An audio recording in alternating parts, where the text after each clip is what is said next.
Hello viewers, हम पढ़ रहे हैं कक्षा 9वीं गणित ब्रिज कोर्स और आज हम इसमें पढ़ने वाले हैं पेज नंबर 54। तो यहाँ दे रखा है ज्यामितीय उपकरणों का अभ्यास। इसमें कार्यपत्रक 1 है।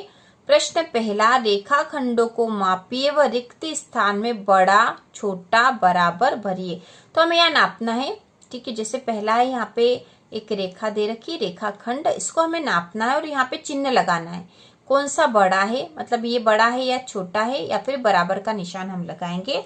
तो हम सबसे पहले ए वाला करते हैं। यहाँ पे जो ब्लू वाली लाइन दे रखी है इसे हमें नापना है और नापकर यहाँ लिखना है कि इसके यह कितने सेंटीमीटर है, और उसके बाद हमें पता चल जाएगा बड़ा है या छोटा। तो इसको नाप लेते हैं। तो इसको हमें स्केल की सहायता से नापना है। ठीक है, स्केल की सहायता से। तो स्केल की सहायता से यहाँ पे जो 0 माप होता है, 0 सेंटीमीटर दे रखे, यहाँ से नापेंगे। तो इस 0 वाली जो लाइन है यह इस लाइन के आगे लगना चाहिए। तो ये हमने लगा दी है और ये हो रहा है 3 सेंटीमीटर। ठीक है, तो हम यहाँ लिख देंगे 3 सेंटीमीटर। और अब इस वाली को नापेंगे हम। तो इसमें भी हम उसी प्रकार से ये 0 के वहाँ जो लाइन है उसको यहाँ आगे लगा देंगे और ये लाइन पीछे। ठीक है, तो इस प्रकार से 3 और ये 5, 6, 7, 8, 3.8 सेंटीमीटर हो रहा है। तो हम यहाँ लिख देंगे 3.8 सेंटीमीटर। अब ये 3 सेंटीमीटर है, 3.8 सेंटीमीटर हो, तो इन दोनों में से बड़ी कौन सी? तो ये बड़ी हो जाएगी। तो बड़े वाला चिन्ह इधर लगेगा, मतलब इस तरह का चिन्ह इस तरफ, 2 जो लाइनें आएगी उस वाला निशान इस तरफ आना चाहिए। तो ये हो जाएगा इस तरफ बड़ा और इस तरफ छोटा। इसके बाद जो अगली है इसको नापेंगे। तो यहाँ पर है, यहाँ पर माप जो आया है ये है 3.5। ठीक है, 3.5 आ रहा है लगभग। तो हम यहाँ लिख देंगे 3.5 सेंटीमीटर। अब इस वाली रेखा को नापेंगे। तो यहाँ पर है इस प्रकार से, ये हो रहा है 4.5 सेंटीमीटर। ये 4 है और ये 4.5।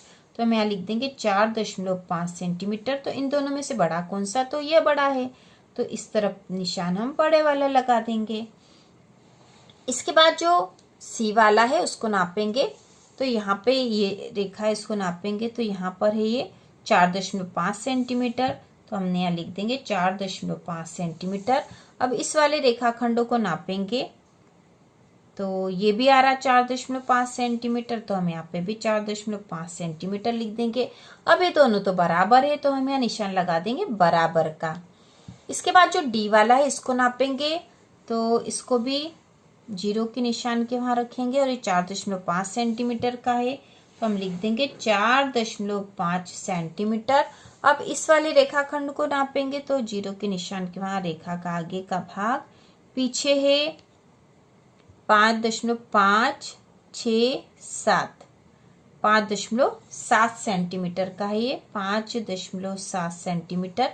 तो ये 4.5 का और 5.7 का, तो दोनों में बड़ा ये वाला है। तो इस तरफ बड़ा वाला निशान लगेगा। इसके बाद जो ई वाला है इसको नापेंगे।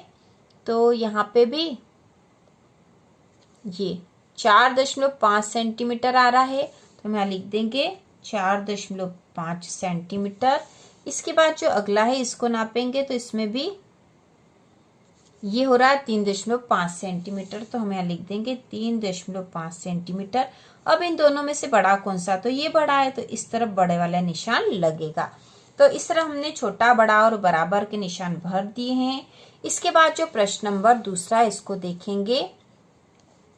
एक समान चाल से चलने पर टावर के पास सबसे पहले पहुंचेगा। तो टावर के पास सबसे पहले कौन पहुंचेगा, और टावर के पास सबसे बाद में पहुंचेगा। तो सबसे बाद में कौन पहुंचेगा? तो देखो ये टावर बना हुआ है, यहाँ पे एक चित्र दे रखा टावर का, और इस तरह से ये नाम दे रखे हैं,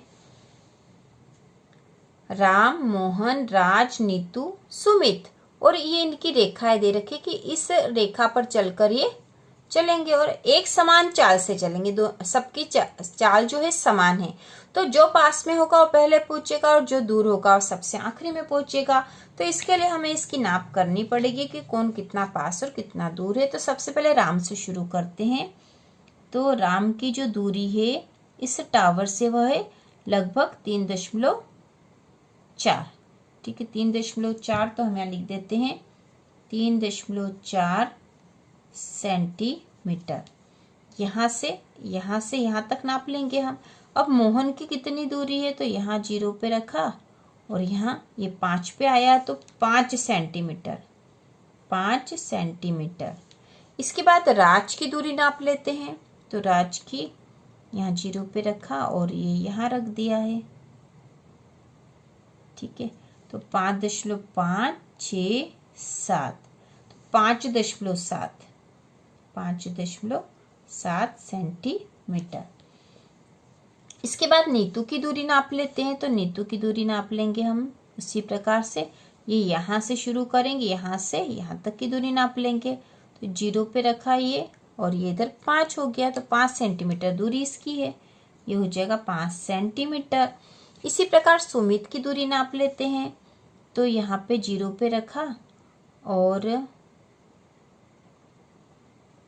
ठीक है, ये यहाँ 0 पे रखा, 3.567, 3.7 सेंटीमीटर, 3.7 सेंटीमीटर। अब हमें सबकी दूरी पता चल गई, सब समान चाल से चलेंगे और एक ही स्थान पे इनको पहुंचना है। तो यहाँ प्रश्न क्या पूछा था हमसे, टावर के पास सबसे पहले पहुंचेगा। तो सबसे पहले कौन पहुंचेगा, जो सबसे कम दूरी पर है। तो सबसे कम दूरी पे कौन है, ये 3.4 है, 5 है, 5.7 है, 5 और ये 3.7 सेंटीमीटर है। तो सबसे पास में कौन है, ये वाला, मतलब ये राम 3.4 सेंटीमीटर पे है। तो राम सबसे पहले पहुंचेगा क्योंकि सुमित तो 3.7 सेंटीमीटर पे है। तो सबसे पहले पहुंचने वाला है राम, तो हम यहाँ लिख देंगे राम। इसके बाद एक टावर के पास सबसे बाद में पहुंचेगा। तो सबसे बाद में मतलब सबसे देर से कौन पहुंचेगा, तो जो सबसे ज्यादा दूरी पे है वह सबसे बाद में पहुंचेगा। तो यहाँ पे देखो सबसे ज्यादा दूरी पे है, ये 5 है, ये भी 5 है और ये 5.7 सेंटीमीटर दूरी पे है और ये राज है। तो राज की दूरी ज्यादा है तो यह देर से पहुंचेगा। तो हम यहाँ पर लिख देंगे टावर के पास सबसे बाद में पहुंचेगा राज, क्योंकि यह सबसे ज्यादा दूर है, और राम पहले पहुंचेगा क्योंकि सबसे पास में है। दूरी से हम माप करके बता रहे हैं क्योंकि समान चाल से ये लोग चल रहे हैं।